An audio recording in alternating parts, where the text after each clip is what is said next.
This script and writing all of this was kind of a lot for me, just because I'm talking about issues that I don't really feel comfortable with, honestly. I'm an INTJ personality. A lot of my friends know I like talking about Myers-Briggs and how we work as human beings. And that means I'm introverted, I'm intuitive, I'm thinking, and I'm judging. I'm very much not the bubbly, feely type of person. Let's get to business. Let's not talk about our stories and like sit around the campfire type guy. So what I will say is tonight we have to, because it is a critical part. And if you think you can get across the journey of becoming a successful entrepreneur, a content creator, founder, whatever it is inside of Altura or just on your own, you're not going to do it unless you go through substantial change as a person from who you thought you were, right? It's the Mount Idiot is what they call it, right? When you start, a venture and you think you know everything and you very quickly get humbled. You need to be good at figuring things out, but loneliness often gets many of us because we try to do too much by yourself. If you're listening to this, if you're even on this podcast tonight, you're probably building something, I would say, and you're most likely doing it by yourself. You might be creating content. You might be doing our clipping challenge. You might just be sending messages in our community, talking to our AI, using other AIs like ChatGPT or Grok. And I want to go somewhere real tonight, despite all of that. Somewhere most podcasts don't go. Somewhere that relates to how most of you actually probably feel right now. And again, using the word feel for me is like a foreign language, but we're going to try. This is the Ascendant Podcast. My name is Caleb, and I'm glad to be with you guys today. Thank you for watching. I hope you subscribe on whatever channel you're on, and let's get into it. I wish it was 2 a.m. right now, but it feels, a lot of times like it is 2 a.m., right? The middle of the night where everything kind of slows down. But on these podcasts in particular, we tend to get deeper on some topics, and we're going to try that. Let's imagine it is 2 a.m. though. What are you most likely doing? If you're not crazy like me and are still working until 4:30 in the morning, you're probably laying in bed. And let's just say on this particular night, you can't sleep. You're lying there with everything running through your head constantly. The thing you're building, the decisions that you made today, the ones that you're putting off, your money situation, your debt, your expenses coming up, the doubt starts creeping in. And here's the thing about the 2 a.m. moments, when we really get real about the world around us, when society stops, with the fake facade over everything, and we can truly just look at things for how they are. No one's awake in more ways than one. Your friends just, a lot of times you realize, don't get it. They don't relate to you. Your family thinks you're crazy for not just getting a real job, right? For continuing this weird passion with entrepreneurship or startups and, not wanting to go to college or leave high school, because the real world just doesn't seem like it fits you. Your partner, right? If you're dating somebody, and I have plenty of times throughout this process, they try to be supportive, but they just don't understand why you're wired like this. Why are you so obsessed with trying to make it? Just pick something like everybody else and shut up, is what they say, basically, without saying the words a lot of times. So you just sit with it at 2 a.m. in your bed alone. And you start to wonder if maybe they're right. Maybe something is wrong with you. Why can't you just be normal? Why can't you just be satisfied with a paycheck and a weekend? Why does this thing hang inside you that you keep pushing, keep building, even when it hurts, when nobody's making you? Here's what I want you to hear tonight. Please listen. Really hear this. You're not broken. You're not crazy. You're not even unusual. You're just building by yourself, alone, maybe for the first time ever, out of school, out of your friend group. And that's the actual problem. Not you. It's not your idea. It's not your speed of execution. Things are moving exactly the pace they should. The real problem, is that you're surrounded by more people than any generation in history, especially on your phone, on media. And you've never, ever before felt more isolated. Let's talk about why that is. And more importantly, what we can probably do about that tonight, actually, because I've been there. That's why it means so much to me right now. I'm going to talk about something that I'm going to do something, I think, that's different tonight. I'm going to interview myself. Anthony's not here, right? He's taking the night off. He's earned it, don't worry. And I'm going to ask myself the questions that I get asked all the time by people, especially in Altura as our members. But I'm going to give you the real answers, not just the polished ones that make me look good, right? And I've been asked these before in different contexts. Question 1, Caleb, why do you think so many smart people stay stuck? This is the question that haunts me. I know so many brilliant people, so many gifted, talented people. I just want to make sure my mic's on. People with better ideas than mine, more talent, more potential. And these amazing people are just stuck. They've been working on something, in quotes, right, for years. And I used to think it was just like the Andrew Tate thing, right? The Jocko Willings, get up at 5 a.m., have some fucking discipline, have a strategy, know the information. Like if you just read the right book or took the right course or paid for the right course, something would just click. And I did, right? For me, I tried that. I invested thousands of dollars that I had saved up that I really shouldn't have been spending on these courses. And I realized it helps, but that's not it. The real answer couldn't be fixed by just paying money, at least in the way I was doing it. It was that I was isolated in a crowd. I was at the Air Force Academy, right? Here's my graduate ring. And again, stuck on the mountain in the Rockies, going to school, but at nights feeling like there's something else I could be doing with my time. But nobody else got it. Everyone else was so dedicated to just being like, the military guy, being the pilot, whatever they were going to do. And I just didn't feel like that was what I wanted. I felt like I could take on more than just my academics, right? Something else needed to happen in my life. And so I sat there, I thought about it. And I would say the same to you. Think about it. You have unlimited access to information on the internet. YouTube tutorials, Twitter threads, right? Podcasts like this one. Everyone is telling you what to do, but nobody is actually in the room with you. And maybe, let me just challenge you, maybe that's the point. Maybe that's what's wrong. Maybe it doesn't matter how much information you have. Maybe that's why people pay for personal trainers. Maybe that's why people pay for consultants, because you need people. As much as AI is taking over, as much as we're trying to be more efficient with it and fire people, you won't get as good of a job done unless you have people working with you, people to share the experience with. You are not a machine, as much as I'd love to be, as much as my personality knows that better than anybody else. No one's asking you the hard questions. No one's calling you out when you're hiding or on what you're hiding. No one's there at 2 a.m. when you're laying in your bed and the doubt hits. Maybe your partner, but I mean, for most of us guys, like, do they even get it?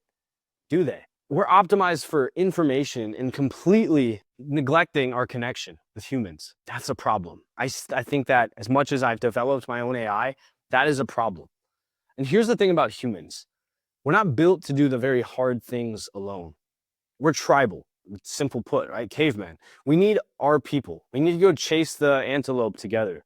I know it sounds stupid or cringy, right? But literally, you've been wired that way. You're not going to break that with 10 years of training or programming. We need someone to look us in the eye, caveman to caveman, right? Brother to brother, sister to sister, and say, I see what you're trying to do, and I actually believe you can do it. That's what's missing. And that's what was missing for me for so long. Question 2, Caleb.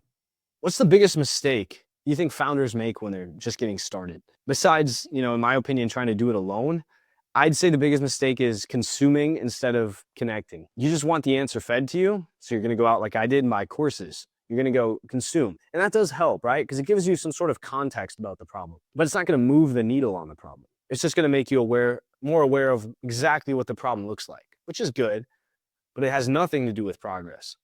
Every day there's a new framework, a new productivity system, a new course, a new way to trade the stock market, a new guru selling their version of the answer.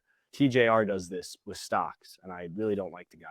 And it feels productive to consume that stuff. It feels like you're making progress. But at the end of the day, you're not. You're just hiding. I did this personally myself for years. I'd watch videos about building companies, building startups, building side hustles, instead of building my business. And these YouTubers' business is to teach you how to build a business, not to actually hope you succeed doing it. They already made their money by you watching the video. They don't care if you actually take action after that, unless you're paying them to do it with you. I'd read about networking instead of actually having the fucking balls to talk to people. I'd plan and research and optimize everything except doing the actual work and putting myself out there. And I thought, for probably 20 years out of my life that I was an extrovert. And I realized that I really felt uncomfortable getting on the phone and having those conversations. And I told myself I was being smart, being strategic, finding a better way to do it without having all the connections and talking to people and wasting my time being social, right? Just like as a kid, when you're afraid to go downstairs and talk to your aunts and uncles at the Christmas party and you just kind of cower away because you don't want everybody talking to you. It's the same way with business. But I think I'll admit it. I was scared. I was scared to put something real out there. Scared to be seen and scared to fail in public. And that's hard to say right now because my ego hurts. I never want to look like I'm afraid of anything. I was, but the consumption was a shield. And until I was able to confront it, it just I led to me spending more on courses, more on YouTube videos, wasting time, wasting money, acting like an entrepreneur, and never actually solving the real problems that would make me one. So here's what finally broke me out of it. I got in a room with people. The Air Force Academy helped, right? People who are actually doing shit. People who were top of their game, not talking about stuff, doing it, winning Rhodes level scholarships, traveling the world, becoming fighter pilots. That gave me the kick in the ass I needed to translate into business too. And something shifted. When you're surrounded by people who are taking action, it becomes normal to take action. When everyone around you is shipping stuff, you're shipping a company too. When everyone around you is having honest conversations about their struggles, you stop pretending you have it all figured out because you don't need to hide anything, because the people don't care if you're being fake. Environment is literally everything. I've realized this. You become the average of the rooms that you spend the most time in. You become the average of your 5 closest friends. So the question becomes, what room are you in right now? Question 3, Caleb, what made you want to build Altura? The honest answer, desperation. I remember the specific moment. It was about 2 years into building, the things online. I had some wins. I had a lot more losses. And I was sitting in my apartment alone, kind of like 1 in the morning, I think on like a Friday night going into Saturday. I realized I had nobody to talk to. And for me, right, I was fine with that, with my personality most of the time. But it wasn't because I didn't have friends. I had plenty of friends, right? I could connect with people if I wanted to, but none of them were building anything. None of them understood the specific kinds of crazy that comes from betting on yourself. None of them could relate to how my mind was feeling with these gambles that I was taking. I couldn't talk about it because all I would hear is, that's interesting, man. I hope it pays off. Or that sounds risky. I probably wouldn't do that. But not an actual, I get it, man. I understand. I wanted to tell somebody about the thing that I was stuck on. I wanted to brainstorm. I wanted somebody to get it. But I had no one. And I thought there's got to be other people feeling this exact thing right now, right? I can't be the only person. This has got to be some sort of hero's journey moment where you feel defeated and the fight's not winnable. There's probably thousands of people, probably, honestly, millions of people that have felt this at some point. All of us, isolated in your dorms, your apartments, your houses, your home offices, your coffee shops, building in silence, thinking that, honestly, we're the only ones that feel this way, thinking that nobody else can relate to us. That's when it hit me. The infrastructure, the path to connection exists. There is an actual action people can take. The technology exists. People can connect immediately. What doesn't exist, and what we could do, is create a place that's actually curated for people like us that are feeling this way. Not influencers just dumping a course out, because we don't do that. We don't sell courses.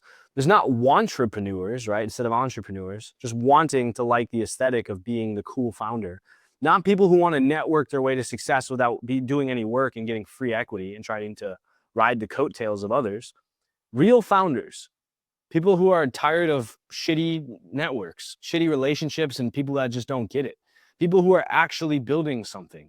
People who understand that this path is really fucking hard and lonely and isolating. But you know what? Still worth it anyway. That's what Altura is.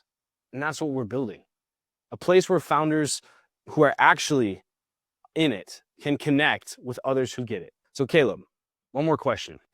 What does this actually look like? Altura is a private community for founders, entrepreneurs, visionary, but not a community like a Discord server or anything like that in the way most people think of it. It's not, again, we don't have 10,000 people in a channel where nobody knows each other. There's not a Facebook group full of spam and self-promotion and people abusing it. There's not a Slack workspace that begins, and becomes another thing to just check, but never actually adds value. Waste your time by being in one more group that pings your phone. We built something absolutely different. And I'm proud to say that. When you join Altura, it's premium. You get matched with other founders, matched like Tinder recommendations, right? Based on what you're actually working on, your stage, your industry, your angle, your goals. People who can actually help you, and then people you can actually serve that will buy your product, people you can actually help. Instead of sending countless Instagram DMs, people that going in will say yes. We have weekly accountability structures, live events, direct access to people who have been exactly on the other side of where you're trying to go and understand that chaos that's going on in the back of your mind with all the risks you're deciding taking. But here's what makes it different from what everyone else out there is doing. We are ruthlessly curated, designed from scratch. Not everybody gets in. It's like Harvard. and it becomes exclusive because of who does.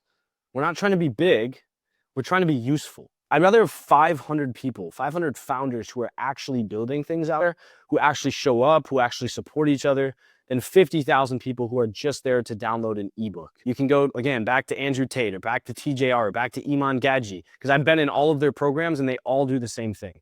They're just dumping content on you and then flexing their cart right in your face. Because content has never been the answer. And I know that. You've established that. Connection and having the people to solve the problems with, having another brain in addition to yours is always the answer. Why do you think people love AI so much? And real connection and real human beings that desire the same things you do, it requires work, curation. And that is our value to you. Now here's where it gets interesting. We've been working on something for almost a year now. It's about ready to launch. In about 10 days, we're releasing Nova. What is Nova? Well, if you've heard of ChatGPT, Grok, Claude, Gemini, this is the best AI on the market. I can personally attest to that. Nova is an AI executive assistant, but not like any other AI you've used before, like I just said. I'm going to explain the difference. When you use ChatGPT or Claude or whatever, right, you're starting from scratch every time. How many times have you taken a screenshot of your content, of your screen, had to upload it into ChatGPT and over-explain, and then it forgets what you're even talking about? It doesn't remember you. It doesn't know you like a human being. The AI doesn't know your goals. It doesn't know what you're working on now or what you're struggling with. It can't access any information other than what you tell it. And then when it does, it logs that off in a database and probably builds a file on you that spies on you. And you can't trust the information anyway.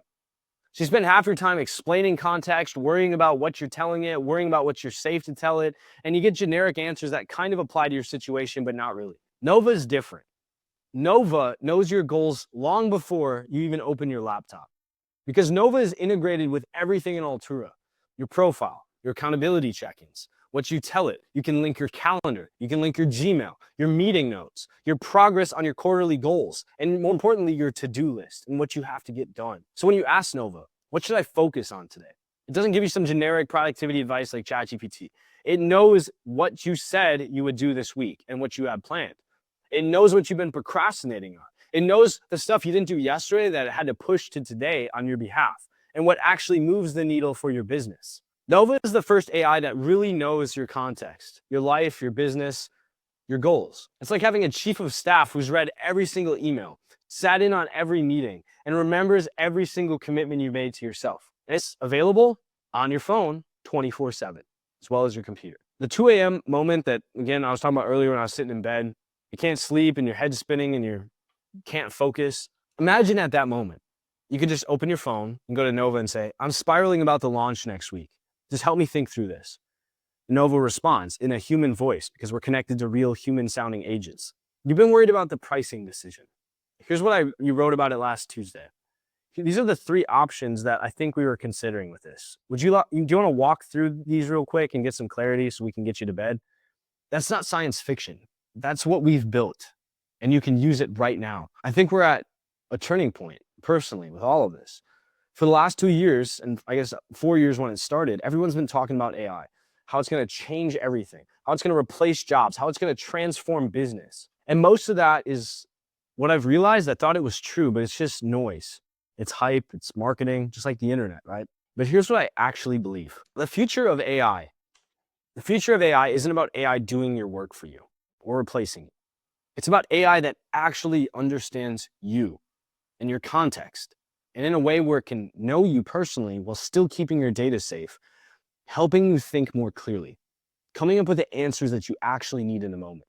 Not just word vomiting everything it knows about you to show that it can remember things, but actually giving you exactly what you need. Because the bottleneck for most founders, most people working on a side hustle, starting things up, it isn't information. It's not knowing things. It's clarity. It's having the right information at the right time. Because I could know something, somebody could tell me a fact and I could say, that's great, but how does it apply to this? Otherwise, you're wasting my time. And we feel that a lot of times when we use ChatGPT or Grok, we have to upload another screenshot. We have to tell it something else that we've already told it 10 times over. That is not clarity. That is noise. And we don't need noise in 2026. It's not that you don't know what to do. It's that you have 47 things you could do and you're not sure which one matters the most right now. That's why people have came to me for the past few years and paid me thousands of dollars to work as a consultant. I have helped them. I have helped their business as a human being. And they have gotten value out of that it was worth coming back month to month and continuing to work with. But I'm not selling you consulting. I don't even do consulting anymore. I want to help you cut through that. And so that's why we made Nova, a free AI you can use right now. Nova helps you think.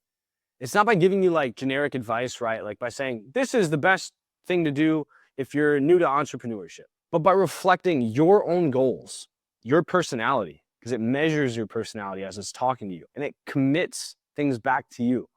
By asking you questions that you should be asking yourself right now that you can't think of. By keeping track of the things you'd otherwise forget. Millionaires have executive assistants that follow them around all day, or at least ones they can text and they plan their calendar for them. Why can't you have the same advantage if everybody that makes it has this service? It's like having a brilliant assistant, right? A person that's been with you for years and knows exactly not just who you are, what you're working on, but how you think. What stuff you're okay with it automating for you. What stuff you want more control over. Do you want to review this email or should I just send it for you? It picks up on your patterns, just like a human being. And that's what's launching in 10 days on the App Store, because it's already out on desktop. If this resonates with you, I want you to do something right now. I want you to go to Nova website. Use Nova, USENOVA .live, L-I-V-E. Use nova.live. Type it in your browser right now. Even leave the stream if you have to. Sign up and create an account. And in 10-ish days, when we're on the App Store and the Google Play Store, you'll just see a banner saying to download the app. And again, it'll be free for you to use. We're even more generous with our free limits than Grok or ChatGPT because they're just profit hungry and they want your data. They don't actually want to help you. I'm confident in that. We're opening access in 10 days. Again, that's it, 10 days. The first wave of people on the wait list get priority access. They get to be part of a founding group that shapes what Nova becomes. Their input matters the most because we're not building this in a vacuum. We're building it with the people who use it. Your feedback matters, your use cases matter, the problems that you bring to the AI, to Nova, the ways you try to use it, the things that frustrate you, all of it shapes our AI. And your data doesn't leave. ChatGPT made a $10 billion deal with Microsoft to buy people's data. Microsoft got your data because it was sold to them. You didn't get a choice in that. If you've used ChatGPT, your data was stolen from you and sent away.